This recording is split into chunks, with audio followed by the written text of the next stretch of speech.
لیکن زیادہ تر 500 سال کا عرصہ بنتا ہے کہ آدم علیہ السلام 500 سال جنت میں رہے، اور اسی عرصے میں اللہ تعالیٰ نے حضرت حوا کو بھی پیدا فرمایا۔ لیکن چونکہ جو صلاحیتیں تھیں وہ صلاحیتیں جنت میں کام آنے والی نہیں تھیں، کیونکہ وَعَلَّمَ آدَمَ الْأَسْمَاءَ كُلَّهَا کہ جن تمام اشیاء کی حقیقتیں اللہ تعالیٰ نے آدم علیہ السلام کو بتائی تھیں، تو ان کا محل اور ان کا مقام وہ زمین تھی۔ تو آدم علیہ السلام کو ایک مملوء درخت کے قریب جانے کی وجہ سے اللہ تعالیٰ نے ایک بہانہ بنایا زمین کو آباد کرنے کا، اور آدم علیہ السلام کو زمین پر بھیجا، اور آدم علیہ السلام نے بھی زمین کو جو آباد کیا، ٹھیک ہے علم و ہنر اپنی جگہ پر، لیکن عاجزی اور انکساری اور گڑ گڑاہٹ نے اس زمین کو آباد کیا۔ میں یہ سمجھتا ہوں کہ اگر زمین پر آ کر آدم علیہ السلام کے آنسوؤں سے اس زمین کو شرف حاصل نہ ہوتا تو یہ زمین کب کی تباہ و برباد ہو جاتی۔ تمام انبیاء کرام نے اس زمین کو اپنے آنسوؤں سے، اور بہت سے انبیاء کرام نے اپنے خون سے اس زمین کی آبیاری کی، جس کا یہ نتیجہ نکلا کہ ظالموں کے ظلم کے باوجود بھی اس زمین کا نظام قائم اور دائم ہے۔ ایک اور کویسچن تھا ہماری بہن کا کراچی سے، انہوں نے کہا کہ مجھ پر الزام لگ گیا ہے، آپ دونوں شخصیات کو اس پر رہنمائی فرما دیں، کوئی ایسا وظیفہ ان کو پڑھنے کے لیے بتا دیں تاکہ ان کے لیے کوئی آسانی اور سہولت کا معاملہ ہو سکے۔ قبلہ مفتی صاحب کی بارگاہ میں جب میں عرض کرتا ہوں تو آپ ایک بڑا پیارا وظیفہ ہمیں بتاتی ہیں کہ بھئی یہ پڑھا کرو کثرت سے، یا حی یا قیوم برحمتک استغیث۔ جب ہم اللہ تعالیٰ کی بارگاہ میں اپنا استغاثہ پیش کریں گے اس کی رحمت کے وسیلے سے، تو انشاءاللہ العزیز ہماری مشکلیں آسان ہوں۔ اس کی کوئی تعداد کتنی دفعہ پڑھ لیا کریں یا پڑھتی رہا کریں؟ جی اس کی تعداد ہر نماز کے بعد 100 مرتبہ کر لیں۔ ہر نماز کے بعد 100 مرتبہ یا حی یا قیوم پڑھا کریں، اور اس سے زندگی میں آسانیاں پیدا ہوتی ہیں، جو مشکلات ہیں وہ ختم ہوتی ہیں۔ آج کے اس اہم موضوع پر ہمارے اسکالر جو ہیں وہ اس پر گفتگو کر رہے ہیں۔ یہاں وقت ہے ایک بریک کا، بریک سے واپس آئیں گے تو ان سے مزید استفادہ کریں گے۔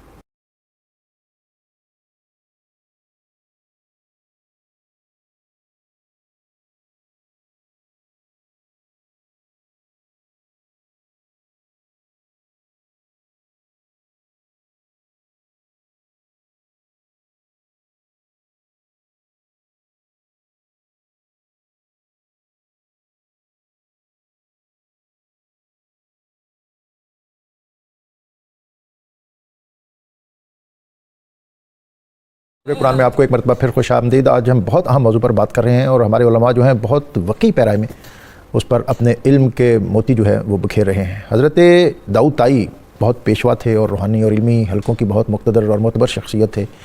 منبع اور پیشوا بننے کے بعد، علوم و معارف پر دسترس حاصل کرنے کے بعد، ایک مرتبہ حضرت امام اعظم ابو حنیفہ کی خدمت میں حاضر ہوئے اور ان سے کہنے لگے کہ مجھے کوئی نصیحت کیجیے۔ یہ پرانے بزرگوں کا ایک طریقہ تھا کہ جب بھی کوئی کسی کے پاس جاتا تو پھر کہتا کہ مجھے کوئی نصیحت فرمائیں، مجھے زندگی کو صحیح راستے پر لگانے کے لیے کوئی رہنمائی فرمائیں۔ تو حضرت امام اعظم ابو حنیفہ نے انہیں کہا کہ علیک بالعمل فإن العلم بلا عمل کالجسد بلا روح، کہ تم پر لازم ہے کہ تم نے جو علم حاصل کیا ہے اب اس پر عمل کرو، اس لیے کہ علم بغیر عمل کے اسی طرح ہے جس طرح جسم بغیر روح کے۔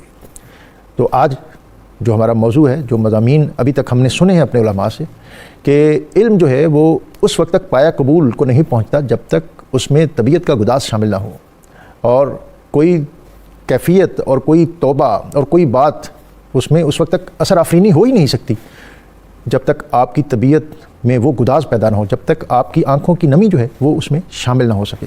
تو آج کے اس اہم موضوع پر جو ہم سورہ بقرہ کی آیت 30 سے 38 تک اس پر بات کر رہے ہیں، تخلیق آدم اور حضرت آدم علیہ السلام کی فضیلت اور ان کا جنت میں قیام، جنت سے پھر اس کرۂ ارضی پر ان کی آمد اور تشریف آوری، اور پھر اللہ رب العزت کی بارگاہ میں مناجات، یہ سارے مضامین آج ہم اس پر بات کر رہے ہیں، اور ہمارے علماء جو ہیں یہ اپنے وقی مطالعہ کی روشنی میں اس سے بات نکال رہے ہیں اور چراغ سے چراغ دلا رہے ہیں۔ حضرت یہ جو ایک تو علوم آدم جو ہیں ان پر بھی میں بات کرنا چاہوں گا، اور پھر یہ کہ حضرت آدم علیہ السلام کو جو سجدہ ہوا، اس سجدے کا سبب کیا تھا؟ جی ڈاکٹر صاحب، میں اس سے پہلے دو باتیں عرض کرنا چاہتا ہوں۔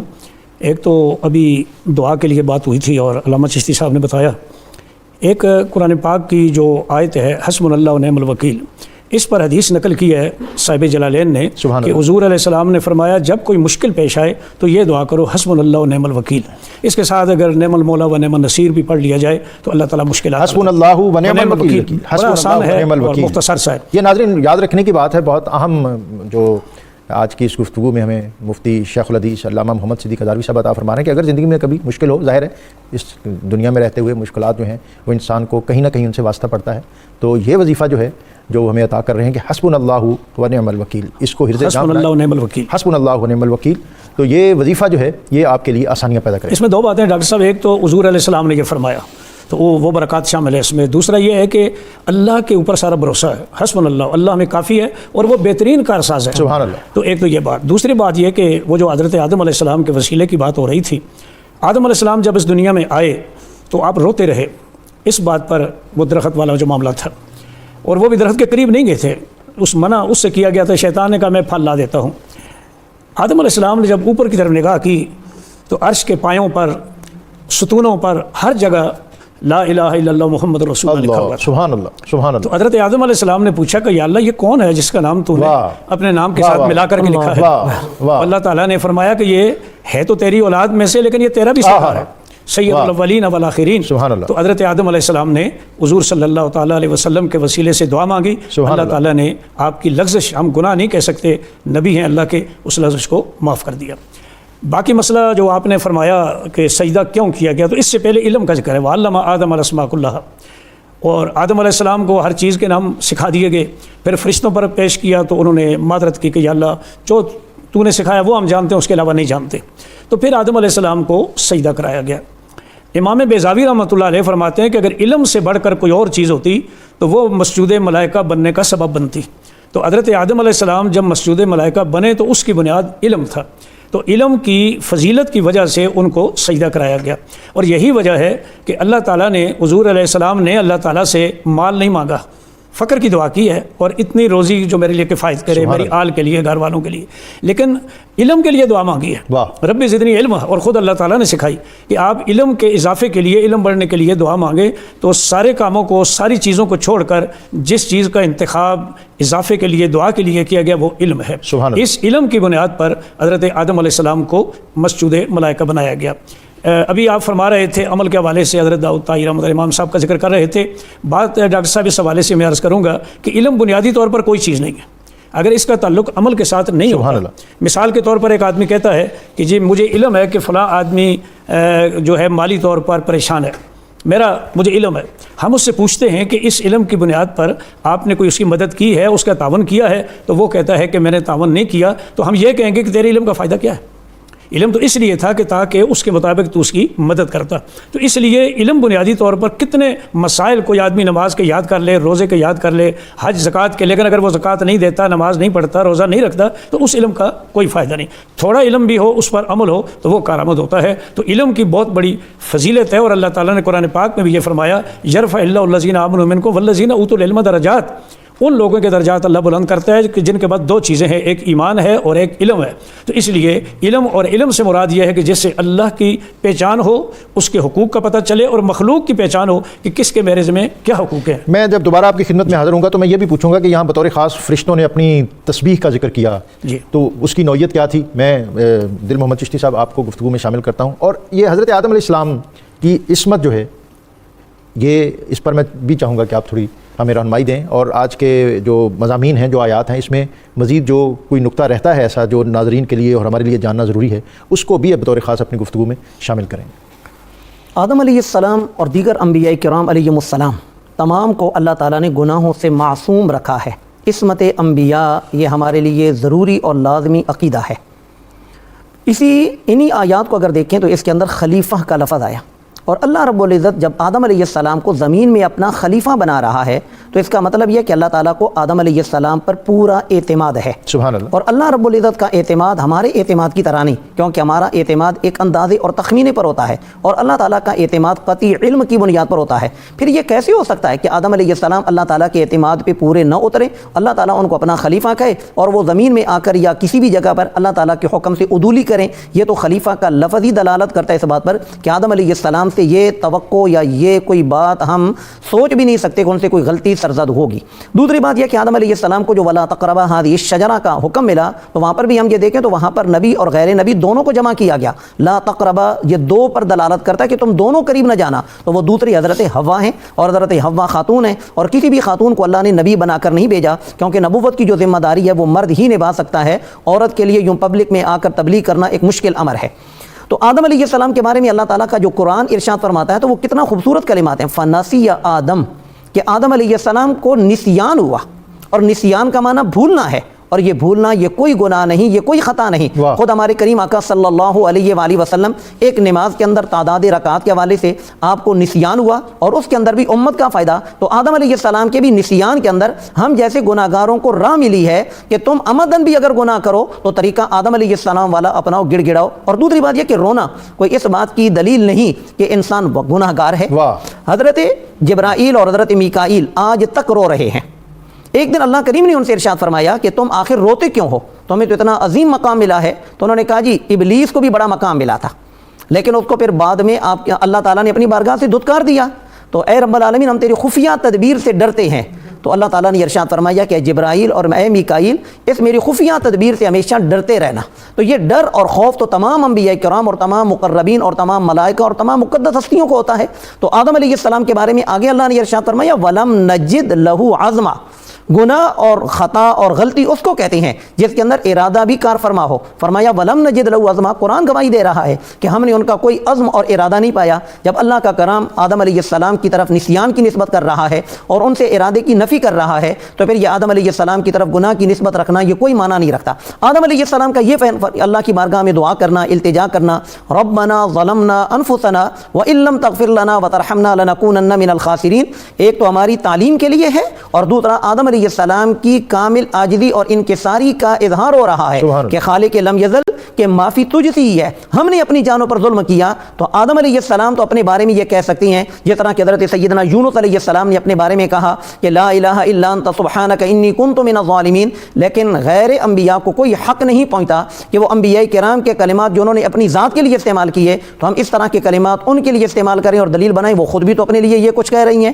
یہ ان کا کہنا جو انکساری کی بنیاد پر ہے، حقیقت کی بنیاد پر نہیں ہے۔ آپ فرما دیں پروگرام کے بالکل آخری لمحے ہیں کہ ایک تو فرشتوں نے جو تسبیح اور تحمید اس کا ذکر کیا وہ کیا تھا، اور پھر اس کے ساتھ جو ہے یہ فرشتوں کو کس طرح پتہ چلا کہ یہ انسان جو ہے یہ کل کو فساد کرے گا؟ جی ڈاکٹر صاحب پہلی بات یہ ہے علامہ ڈاکٹر سید محمد سید طنطاوی رحمۃ اللہ علیہ سابق شیخ الازہر اپنی تفسیر میں فرماتے ہیں کہ جو لوگ یہ کہتے ہیں کہ حضرت فرشتے جو ہیں انہوں نے حسد کی بنیاد پر یہ بات کی بالکل غلط ہے۔ جس طرح انبیاء کرام علیہ السلام معصوم ہیں، فرشتے بھی معصوم ہیں۔ فرشتوں کے ذہن میں صرف یہی بات تھی کہ تسبیح و تعلیل ہی کافی ہے، لہٰذا ہم تسبیح و تعلیل کر رہے ہیں تو کسی اور کو خلیفہ بنانا اور پیدا کرنے کی ضرورت نہیں ہے۔ ان کے علم میں یہ بات نہیں تھی کہ زمین کو آباد کرنا ہے اور زمین کے اندر اللہ کے احکام کو نافذ کرنا ہے، اور اللہ کے احکام تب نافذ ہوں کہ زمین پر انسانوں کو پھیلایا جائے، مرد عورتیں پیدا ہوں، پھر انبیاء کرام آئیں اور احکام اور سیاست، جو حضور نے فرمایا کہ بنی اسرائیل میں انبیاء کرام سیاست کیا کرتے تھے، لوگوں کی خدمت کیا کرتے تھے، تو ایک چیز فرشتوں کے علم میں نہیں تھی۔ اس لیے فرشتوں نے یہ کہا، جس وقت اللہ نے فرمایا کہ انی اعلم ما لا تعلمون، تو فرشتوں نے کہا یا اللہ تو جو جانتا ہے ہم نہیں جانتے۔ اس لیے فرشتوں نے صرف یہ سمجھا تھا کہ شاید تسبیح و تعلیل ہی کافی ہے، اس بنیاد پر یہ بات کہی تھی۔ ہمارے ساتھ کالر تو بہت زیادہ ہیں، بہت سی باتیں پوچھنا چاہتے ہیں۔ ایک اور بات جی آپ نے فرمایا وہ یہ ہے کہ فرشتوں نے چونکہ دیکھا تھا کہ زمین پر جن جو ہیں وہ فتنہ فساد پھیلا رہے ہیں، اس بنیاد پر یہ کہا، یا لوح محفوظ میں دیکھا کہ یہ ایسا کریں گے تو اس لیے فرمایا کہ یہ انسان جو فتنہ فساد پھیلائیں گے، اللہ نے فرمایا اس میں میرے نبی بھی ہوں گے، ولی بھی ہوں گے، صدیقین شہداء بھی ہوں گے۔ تو یہ اس طرح فرشتوں کے علم اس اعتبار سے ہوا تھا۔ بس ایک کالر میں اور لے لوں کیونکہ وقت بہت کم ہے۔ جی السلام علیکم۔ جی میاں محمد اسلم صاحب احمد پر شرکیہ سے آپ کو خوش آمدید۔ السلام علیکم۔ جی وعلیکم السلام، جی آپ کو خوش آمدید۔ جی فرمائیں کیا پوچھنا چاہتے ہیں؟ میں ڈاکٹر صاحب یہ پوچھنا چاہتا ہوں کہ حضرت آدم علیہ السلام کا مزار مقدس کس ملک میں واقع ہے؟ جی حضرت آدم علیہ السلام کا مزار اقدس کس ملک میں ہے؟ آپ کوئی کسی کے ذہن میں ہے ایسا؟ جی اور تو نہیں کالر کوئی ہمارے ساتھ؟ جی حق نواز صاحب ہیں جام پور سے، خوش آمدید آپ کو۔ السلام علیکم۔ جی وعلیکم السلام، جی آپ کو خوش آمدید۔ جی کیا پوچھنا چاہتے ہیں؟ جی سر اپنا یہ جو حضرت آدم علیہ السلام جو ہے نا اپنا جنت سے نکالنے کی کیا وجہ تھی؟ جی بہت تفصیلی اس پہ بات ہو چکی ہے، میں چاہتا ہوں کہ آپ سارے جو سوالات ہیں ان کو اور آج کے اس موضوع کے حوالے سے کوئی ایسی اختتامی بات جو ہمارے لیے علمی اور دینی اور فکری طور پر روشنی اور رہنمائی بکھیر سکے، اختتام پر مختصر انداز میں آپ فرمائیں۔ آدم علیہ السلام کے مزار شریف کے متعلق مشہور یہ کہ سراندیپ ایک علاقہ ہے، وہاں پر آپ کا مزار شریف واقع ہے، اور آدم علیہ السلام کا جنت سے نکلنے کا جو سبب ہے وہ اب ہمارے سامنے ہے۔ اس زمین کو آباد کرنا تھا اور ادھر کریم لجپال نبی صلی اللہ علیہ وآلہ وسلم نے تشریف فرما ہونا تھا، یہ سب سے بنیادی سبب تھا۔ آج کے اس درس قرآن سے ہمیں جو سبق ملتا ہے وہ یہ کہ ہم دو چیزوں کو اپنا شعار بنائیں، ایک ہے علم اور دوسرا توبہ۔ یہ دو چیزیں انسان کو پستی سے بلندی کی طرف لے کر چلی جاتی ہیں، اور ان دو چیزوں کو ترک کرنا یا ان میں سے ایک کو ترک کرنا یہ انسان کے لیے بربادی کا سبب ہے۔ جس طرح کہ ہمارے سامنے شیطان کہ علم تو ہے لیکن توبہ نہیں، بلکہ تکبر ہے، انا ہے، یہ چیز انسان کو تباہ و برباد کر دیتی ہے۔ کوئی آج پروگرام کے اختتام پر کوئی نصیحت فرما دیں. حضرت آدم علیہ السلام کے واسطے سے ہم سارے اللہ تعالیٰ کے خلفاء ہیں، اور خلیفہ کا معنی یہ ہے کہ اللہ کے احکام کو نافذ کرے دنیا میں. اس لیے ہماری ذمہ داری بنتی ہے کہ جو شریعت کے احکام ہیں ہم خود بھی عمل کریں اور دوسروں کو بھی بتائیں. سبحان اللہ. میں آپ دونوں شخصیات کا بہت زیادہ شکر گزار ہوں. آج کا جو پروگرام جس کو بہت اچھا عنوان دیا دل محمد چشتی صاحب نے کہ یہ دراصل درس قرآن تھا، اور نور قرآن جو ہے اس کے اندر درس قرآن جو ہے اس کی روشنی اور رہنمائی یہ تو موجود ہی ہوتی ہے. اور اختتام پر انہوں نے جو بات کہی کہ ایک علم اور دوسرا اس کے اندر جو ہے ایک جو انسان اس کے اندر تواضع، کہ اگر علم کے ساتھ تواضع نہ ہو تو پھر مشکل ہو جاتا ہے اس زندگی میں دینی اعتبار سے اور دنیاوی اعتبار سے صحت مند قدموں کے ساتھ آگے بڑھنا. اقبال نے بھی یہی شکوہ کیا تھا، اور اقبال نے مرید ہندی بن کر پیر رومی سے اس پہ رہنمائی مانگی تھی. اس نے کہا تھا کہ پڑھ لیے میں نے علوم شرق و غرب، روح میں باقی ہے اب تک درد و کرب. اور پھر اس نے یہ بھی کہا تھا کہ چشم بینا سے ہے جاری جوئے خون، علم حاضر سے ہے دین زار و زبوں. اور پھر پیر رومی انہیں کہتے ہیں کہ علم را بر تن زنی مارے بود، علم را بر دل زنی یارے بود، کہ وہ علم جو تیرے محض وجود کی آرائش کا ذریعہ ہے اور جس سے تم صرف دنیا کے مار کے سر کرنا چاہتا ہے، وہ علم نہیں بلکہ تیرے لیے سانپ ہے. علم را بر دل زنی یارے بود، اور وہ علم جس سے تیرے دل کی دنیا آباد ہو، جس سے تجھے حق اور حقانیت تک پہنچنے کا تیرے اندر داعیہ اور ملکہ پیدا ہو، وہ علم وہ تیرے لیے تیرا دوست ہے، تیرا رہنما ہے. اور اللہ تعالیٰ سے ایسے ہی علم کی طلب، تڑپ اور سسک اور کسک ہمارے اولیاء، صوفیاء، اور پھر نبی اکرم صلی اللہ علیہ وسلم نے ہمیں جو دعا عطا کی، رب زدنی علما، اور پھر رب اشرح لی صدری ویسر لی امری واحلل عقدۃ من لسانی یفقہوا قولی. تو یہ وہ ساری چیزیں ہیں کہ جس سے ہم ان علوم کی طرف بڑھتے ہیں، ان معارف کو جاننے کی طرف بڑھتے ہیں، جس کے سبب انسان اس دنیا میں بھی اور آخرت میں بھی سرخ روح ہوتا ہے، جس کے سبب اس کی طبیعت میں گداز، جمالیات اور تواضع پیدا ہوتی ہے. میں بار دیگر اپنے مہمانوں کا شکریہ ادا کرتے ہوئے اللہ رب العزت کی بارگاہ میں حمد کا نذرانہ پیش کرنے کے لیے اپنے مہمان سید آصف علی ظہوری ان سے درخواست کروں. ان سے قبل آج کا قرآنی وظیفہ کہ دل میں خوف پیدا ہو تو یہ قرآنی وظیفہ جو ہے اس کو پڑھا جائے. ربنا لا تؤاخذنا ان نسینا او اخطانا ربنا ولا تحمل علینا اسرا کما حملتہ علی الذین من قبلنا ربنا ولا تحملنا ما لا طاقۃ لنا به واعف عنا واغفر لنا وارحمنا انت مولانا فانصرنا علی القوم الکافرین. سورہ بقرہ کی یہ آیات، ان کو پڑھنا، معمول بنانا انسان کے دل کو تقویت دیتا ہے اور ہر قسم کے خوف اور ڈر سے انسان کو نجات میسر آتی ہے. ان ماہ رمضان المبارک کے ان ایام اور خاص قرآن پاک کا نور اور فیض اللہ تعالی ہمیں اس سے استفادے کی توفیق عطا فرمائے.